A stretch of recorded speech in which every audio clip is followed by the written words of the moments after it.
കളി കാര്യമായി കന്യാസ്ത്രീ പ്രസവിച്ചു. കൊച്ചുപാതിരി പിടിയിൽ.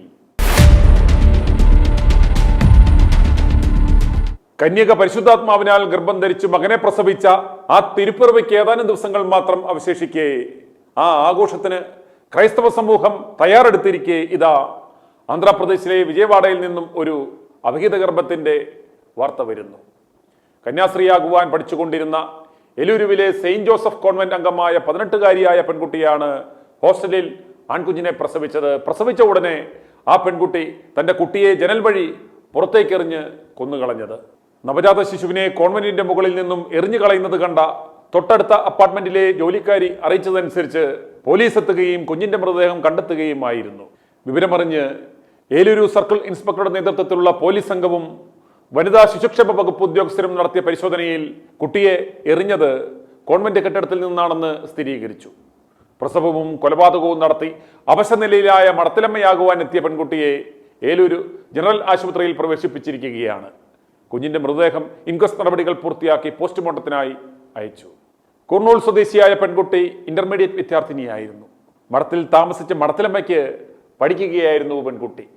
കോൺവെന്റിൽ കന്യാസ്ത്രീയാകുവാൻ പരിശീലനം നേടുന്ന പെൺകുട്ടിക്ക് ഒരു വൈദിക വിദ്യാർത്ഥിയുമായി ബന്ധം ഉണ്ടായിരുന്നുവെന്നും സൂചനകളുണ്ട്. ഇയാളെ പോലീസ് കസ്റ്റഡിയിൽ എടുത്തതായിയാണ് സൂചന. പെൺകുട്ടിയുടെ മറ്റു റൂംമേറ്റ്സിനെയും പോലീസ് ചോദ്യം ചെയ്തു കഴിഞ്ഞു.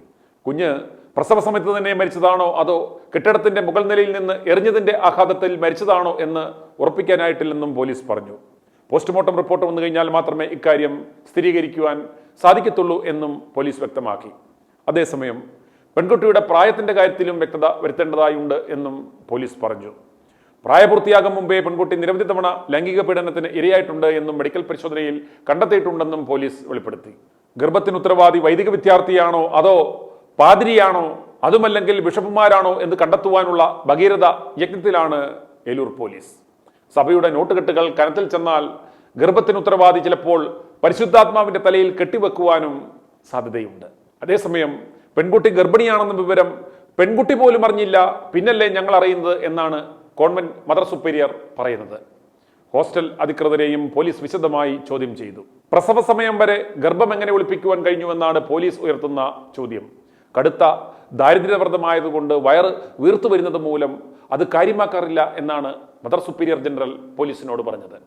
കേസ് അന്വേഷണത്തിന്റെ ഭാഗമായി മഠത്തിൽ വന്നുപോകുന്ന സകല പാതിരികളെയും ബിഷപ്പന്മാരെയും സമീപത്തുള്ള പാതിരികളാകാൻ പഠിക്കുന്ന കൊച്ചു പാതിരികളെയും ചോദ്യം ചെയ്യുവാനും തിരിച്ചറിയൽ പരേഡ് നടത്തുവാനും ഒരുങ്ങുകയാണ് പോലീസ്.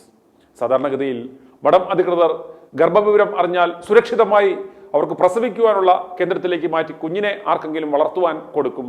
പെറ്റ കന്യാസ്ത്രീയെ ഏതെങ്കിലും ഒരു പാവപ്പെട്ടവന്റെ തലയിൽ കെട്ടിവെച്ചു വിടുകയും ചെയ്യും. ഗർഭത്തിന് ഉത്തരവാദിയായ പാതിരിയെ ഏതെങ്കിലും ധ്യാനകേന്ദ്രത്തിന്റെ ഡയറക്ടറായി പ്രൊമോട്ട് ചെയ്ത് വിടുകയും ചെയ്യും. താമരശ്ശേരിയിൽ ഇതുപോലൊരു പാതിരിയാൽ മടത്തിലമ്മ കൊച്ചിന്റെ അമ്മയായിരുന്നു. അപ്പൻ ഇപ്പോൾ ഒരു ധ്യാനകേന്ദ്രം ഡയറക്ടറായി കുടുംബജീവിതത്തിൽ പാതിവൃത്യത്തിന്റെ പ്രാധാന്യത്തെക്കുറിച്ച് ക്ലാസ് എടുത്തുകൊണ്ടിരിക്കുകയാണ്. പാതിരികളാണെങ്കിലും മടത്തിലമ്മമാരാണെങ്കിലും ഇനിയും ഇത്തരം തന്തയില്ലായ്മ ദയവായി കാണിക്കരുത്. ജനിപ്പിച്ച കുഞ്ഞിനെ എറിഞ്ഞു കൊല്ലുവാനുള്ള അവസരം ദയവായി ഉണ്ടാക്കരുത്. നായ്ക്കൾ പോലും ഈ പണി കാണിക്കില്ല എന്ന് ഈ നാണംകെട്ട വർഗത്തെ ആര് പറഞ്ഞു പഠിപ്പിക്കും? നൈറ്റി ഇട്ടാലും ഇരുമ്പിന്റെ 2 ചട്ടി ഇട്ടാലും കാമം എന്ന വികാരം മനുഷ്യനായി പിറന്ന ആർക്കും ഉണ്ടാകുമെന്നും അവസരം കിട്ടുമ്പോൾ ഇതുപോലെ പണി പാളുമെന്നും അതുകൊണ്ട് തന്നെ ഈ പ്രകൃതി വിരുദ്ധ ജീവിതം അവസാനിപ്പിച്ച് ഇവറ്റകളെ കുടുംബജീവിതം നയിക്കുവാൻ അവസരമുണ്ടാക്കണമെന്നും ഇവറ്റകളുടെ പൈശാചിക കേന്ദ്രത്തിന്റെ നടത്തിപ്പുകാരോട് സർക്കാർ തന്നെ പറയണം. അതിന് നിയമമുണ്ടാക്കണം. അതല്ലെങ്കിൽ പാതിരികൾക്ക് ബൈബിൾ കൊണ്ടു നടന്നില്ലെങ്കിലും മിനിമം 2 പാക്കറ്റ് കോണ്ടമെങ്കിലും കൊണ്ടു നടക്കണം എന്ന അവബോധം ഉണ്ടാക്കി കൊടുക്കണം. ഇല്ലെങ്കിൽ കന്യകകളെ ഇവന്മാർ തന്നെ അമ്മമാരാക്കും. അവളുമാർ പെറ്റ് കുഞ്ഞുങ്ങളെ ജനൽ വഴി കണ്ടവന്റെ പുരടത്തിലേക്ക് എറിഞ്ഞു കൊല്ലും. പിതൃത്വം തെളിയിക്കുവാൻ പാതിരിമാരെ പോലീസ് കൊണ്ട് ജട്ടിപ്പുറത്ത് നിർത്തുകയും ചെയ്യും. സഭ നശിക്കാതിരിക്കാൻ വിശ്വാസികൾ ഭണ്ഡാരത്തിൽ പണം നേർച്ചിടുന്നതിന് പകരം ഇനി കോണ്ടം ഇട്ട് കൊടുക്കുക. ഇല്ലെങ്കിൽ 50 പൈസയുടെ 10 കവറെങ്കിലും മേടിച്ചു കൊടുക്കുക. അത് വെച്ചെങ്കിലും ഇവന്മാർ അഡ്ജസ്റ്റ് ചെയ്യട്ടെ. കാശ് കൊടുത്തവന്മാർ ഒരു സാധനം പോലും മേടിച്ചിടത്തില്ല എന്ന് വിശ്വാസികൾ മനസ്സിലാക്കണം. എല്ലാം ഓസിൽ കിട്ടി ശീലിച്ചു പോയി. DNA ടെസ്റ്റ് കണ്ടുപിടിച്ചില്ലായിരുന്നുവെങ്കിൽ അവിഹിത ഗർഭങ്ങളുടെ പാപഭാരം ചുമന്ന് പരിശുദ്ധാത്മാവ് പണ്ടാരമടങ്ങിയേനെ. ഇനി പാതിരി പാമ്പുകളോടാണ്. ഇനി ഇത്തരം കൂദാശകൾക്ക് പോകുമ്പോൾ കോണ്ടം കരുതാൻ മറക്കരുത്. നിങ്ങളെ വിശ്വസിച്ച് കുപ്പായം പൊക്കിപ്പിടിച്ച് നിൽക്കുന്ന കർത്താവിന്റെ മണവാട്ടിമാരെ നാറ്റിക്കരുത്. ഓഞ്ഞ ഉപദേശമല്ല ഇവിടെ ആവശ്യം, സ്വല്പം ജാഗ്രതയാണ്. നിങ്ങൾ 5 മിനിറ്റ് കൊണ്ട് കാര്യം സാധിച്ചിട്ട് പോകും പാവപ്പെട്ട മണവാട്ടികൾ പിന്നീട് എന്ത് ചെയ്യും?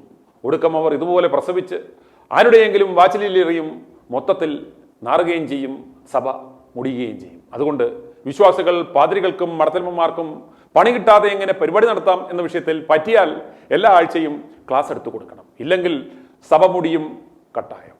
ഞായറാഴ്ചത്തെ കുർബാനകളിൽ പിന്നെ നമുക്കൊന്നും കാണാൻ പറ്റില്ല. i2i News, an eye for truth. i2i News subscribe ചെയ്തിട്ടില്ലാത്തവർ ഇപ്പോൾ തന്നെ സബ്സ്ക്രൈബ് ചെയ്യുക. നോട്ടിഫിക്കേഷൻ ലഭിക്കുവാൻ ബെൽ ബട്ടണും അമർത്തുക.